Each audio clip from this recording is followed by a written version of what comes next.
오늘 우리에게 주시는 하나님의 말씀은 민수기 27장 1절로 11절입니다. 요셉의 아들 므낫세의 가족에서 므낫세의 현손이며 마길의 중손이며 길르앗의 손자인 헤벨의 아들 슬로브앗의 딸들이 나왔습니다. 그 딸들의 이름은 말라, 노아, 호글라, 밀가, 디르사입니다. 그들이 회막 입구에서 모세와 제사장 엘르아살과 지도자들과 온 회중 앞에 서서 말했습니다. 저희 아버지는 광야에서 죽었습니다. 그는 여호와를 대적해 일어난 고라의 무리 속에 포함되지 않았으며 다만 자기 죄로 인해 죽었습니다. 아버지에게는 아들이 없었습니다.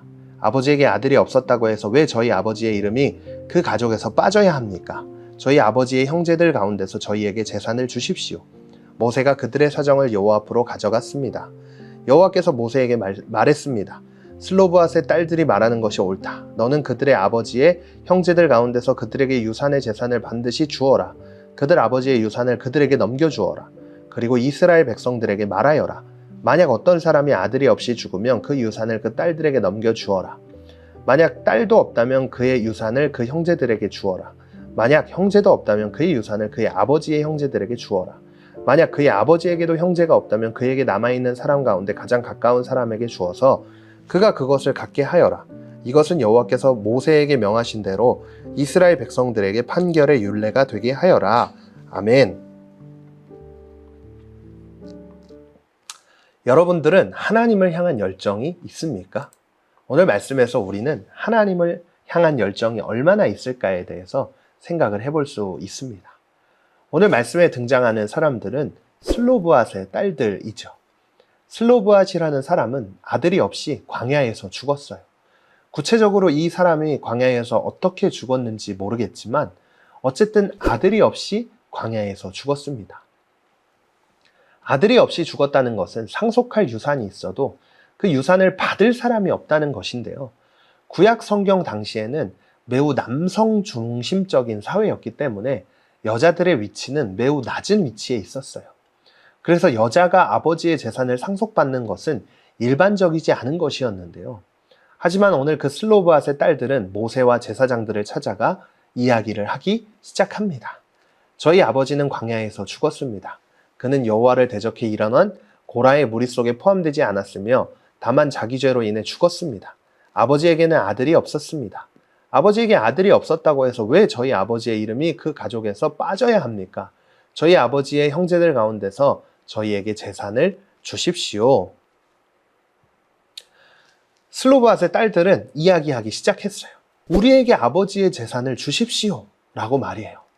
당시에는 남성 중심적인 사회였다고 제가 이야기를 했는데 여자들이 재산을 나눠달라고 이야기하는 건요. 당시로서는 있을 수 없는 일이었어요.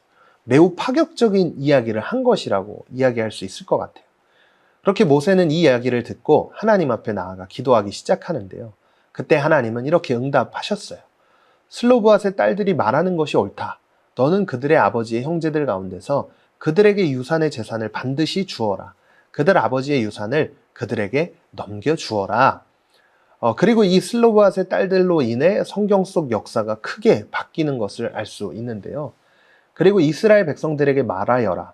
만약 어떤 사람이 아들이 없이 죽으면 그 유산을 그 딸들에게 넘겨주어라. 그리고 이 이야기는 이스라엘 백성들 전체에게 전해지게 됩니다. 기존에는 남자들만 유산을 받을 수 있었던 그 법이었지만 그 법은 지속되는데 부득이하게 유산을 상속할 수 있는 아들이 없다면 당시의 사회적 약자라고 할 수 있는 여자들에게도 유산을 상속할 수 있도록 법을 새롭게 만들게 되었어요. 그래서 오늘 말씀은 이스라엘 전체 역사 중에 매우 파격적인 사건을 기록하고 있다고 할 수 있을 것 같습니다. 그런데 이 슬로브앗의 딸들이 모세와 제사장들에게 이렇게까지 사회적인 질서를 무시하면서 이야기했던 이유가 무엇이었을까요? 슬로브앗의 딸들이 아버지의 유산을 상속받지 못하게 된다면 이스라엘 백성들 가운데 이름을 지워야 했어요. 이 말을 조금 더 쉽게 이야기하면 하나님의 자녀로서 더 이상 살 수 없게 되었다는 거예요. 그래서 이것을 알았던 이 딸들은요, 하나님께서 선택하신 이 이스라엘 백성들 가운데 끝까지 남기 위해 이런 파격적인 제안을 하게 된 거예요.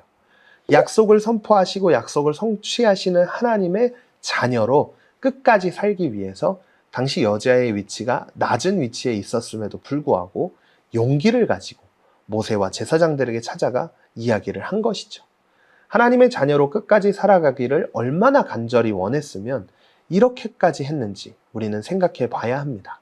그런 의미에서 우리는 슬로보앗의 딸들과 같이 하나님의 나라와 하나님의 은혜를 간절히 사모하는 열정이 있나 생각을 해봐야 돼요. 그리고 하나님의 자녀의 권세를 누리기 위해 용기를 내어 모세 앞으로 나아갔던 것처럼 하나님을 향한 열정과 용기를 갖도록 오늘도 말씀 앞에 결단할 수 있어야 하는데요.